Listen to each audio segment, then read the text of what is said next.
Some observations from this week. I found it interesting when you look at these games and you take the highest paid quarterbacks generally don't go all the way to the Super Bowl, win the Super Bowl, because they're taking too much money off the top. So the teams can't pay supporting cast, offensive linemen, running backs, and of course the defense. So Aaron Rodgers, what's he making, $50-60 million a year? But they lost their best wide receiver. Their offensive line is not anywhere near what it should be. This goes on through the whole league. Look at yesterday. The Bengals played the Browns. They got destroyed. They couldn't run the ball that day. Now they found the running game. Of course, they beat the Panthers. Panthers aren't that good. They beat them 42-21. The Vikings, they squeeze out a 3-point victory. They got the high-priced quarterback. Washington's not paying their quarterback anybody. He's a backup quarterback.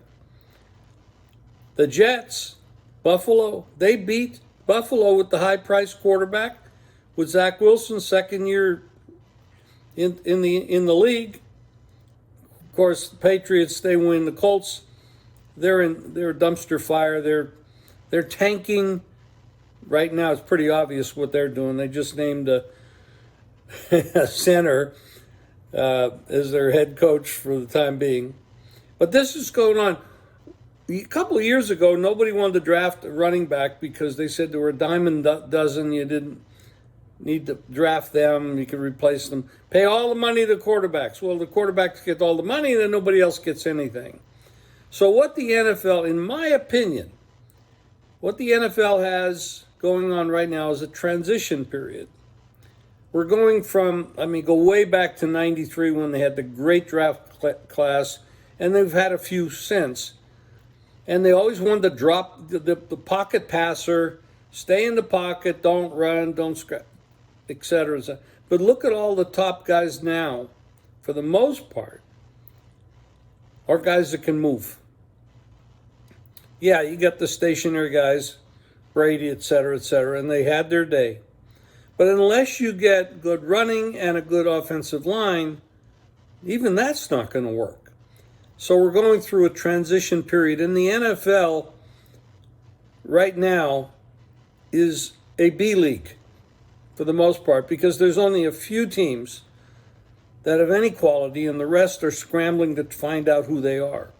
And you have a lot of young coaches as well that are basically analyzing and managing the game through analytics and not using their head to make good, sound decisions. Owners that are getting involved in making decisions based on, it is a business, based on finances rather than football decisions. Dallas Cowboys have had a great team for a lot of years, a lot of the most valuable team in the sport, but they don't win. They don't go all the way because they have an interfering head owner, I should say, excuse me. However, this year they're very solid, and because the NFC is not that solid from top to bottom, they have a good chance to go further if they don't suffer any injuries. But they are lacking at wide receiver, yet they failed to add anybody at the trade deadline. So we're seeing a lot of things happening in front of us, and we may not look at it because we're so busy trying to pick winners week to week. And it was a pretty good week for me. I had the Astros to win the World Series. I had the Astros in Game 6. And I had the last 3 games for them. So I had a real good week with that. Colleges were a little bit trashy. Pros were solid. They were solid.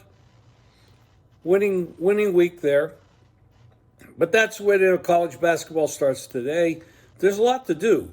I'm glad that college basketball starts after baseball is over, because a little too much to look at. But it's fun. Been doing it a long time.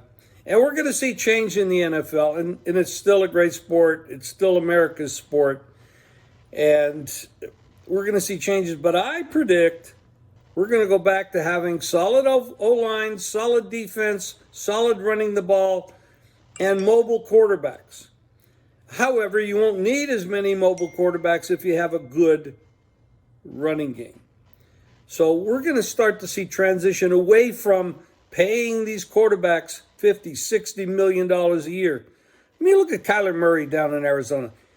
He is barely good enough to play in the NFL. He's too small. The offensive linemen are way too tall. He can't get over them.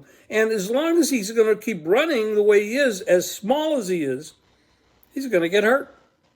So you can read the tea leaves. It's going to change. Talk to you later.